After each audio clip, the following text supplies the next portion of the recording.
हजरत अली का इरशाद मुझे एक याद आया। यहाँ अली उल मुर्तजा ने फरमाया एक दफा, सुभान अल्लाह, मदीनतुल इल्म वाली उन बाबुहा का क्या मकाम है इल्म का। फरमाया कि ए मुसलमान, जो अल्लाह से डरता है उससे न डर, और जो अल्लाह से नहीं डरता उससे डर।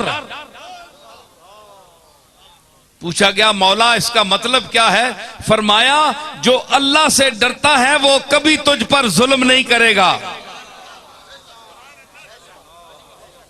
तेरा कोई माल गसब नहीं करेगा, जमीन गसब नहीं करेगा, तेरी कोई चीज लूटेगा नहीं, तुझे धोखा नहीं देगा, फरेबकारी नहीं करेगा, मक्कारी नहीं करेगा, अय्यारी नहीं करेगा।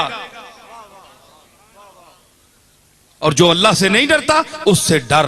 वो कमबख्त एक सांप है जो डसेगा, मौका पाकर तुझे डस जाएगा।